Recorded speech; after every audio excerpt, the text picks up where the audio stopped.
Saya Naila Azhara dengan NPM 2516071026. Saya Azra Tika Murtaini dengan NPM 2516071048. Halo semuanya, aku Pedro Yusuf Saponada dengan NPM 2516071128. Perkenalkan, nama saya Arman Wijaya Hamdo dengan NPM 2516071024.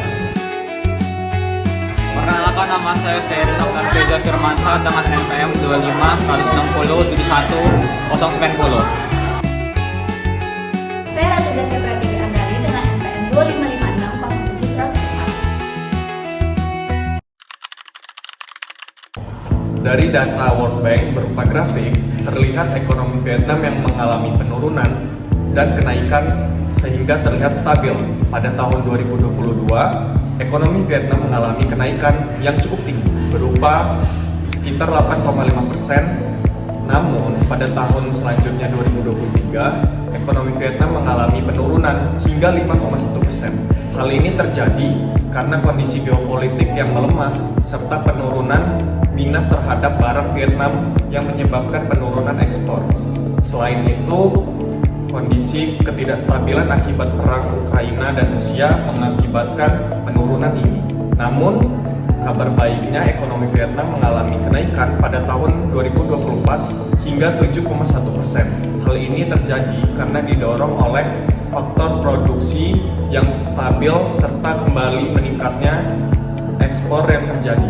Faktor yang paling berkontribusi pada pertumbuhan ekonomi di Vietnam adalah investasi dan ekspor, yang dimana investasi dan ekspor di Vietnam mengalami peningkatan yang sangat signifikan di setiap tahunnya, dan seperti sektor-sektor ekonomi lainnya seperti sektor jasa menyumbangkan pertumbuhan yang sangat signifikan. Halo semuanya, aku akan bahas tentang hubungan GDP dengan living cost dan inflasi yang ada di negara Vietnam. Nah, GDP sendiri itu berpengaruh banget sama negara Vietnam karena GDP itu akan mempengaruhi biaya hidup masyarakat di Vietnam.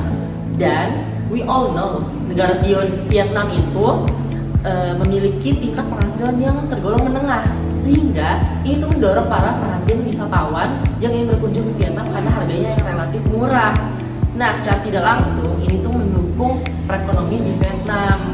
Tapi ini juga bisa menyebabkan inflasi karena tingkat peminatan barang yang tinggi tidak dibarengi dengan produktivitas barang tersebut bisa menyebabkan kelangkaan barang sehingga barang tersebut menjadi mahal. Itu dia hubungan tentang GDP dan juga inflasi dan living cost di Vietnam. Menurut data yang kami analisis, Vietnam mengalami perkembangan ekonomi yang cepat tetapi tidak stabil, sementara Indonesia mengalami kenaikan ekonomi yang lambat tetapi tetap stabil.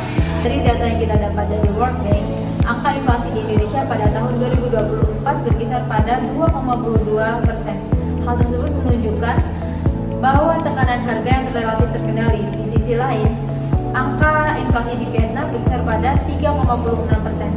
Seperti yang kita tahu, inflasi yang terkendali merupakan faktor penting dalam stabilitas ekonomi. Berdasarkan data yang kami dapat dari IMF, perbandingan GDP Group Indonesia dan Vietnam lebih unggul 6,5, sementara Indonesia hanya 4,9.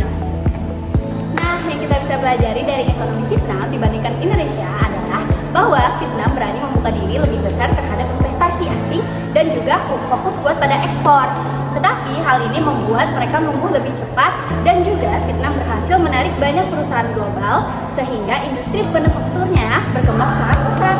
Oke guys, gitu aja penjelasan dari kita tentang GDP di negara Vietnam. Terima kasih sudah menonton. Wassalamualaikum warahmatullahi wabarakatuh.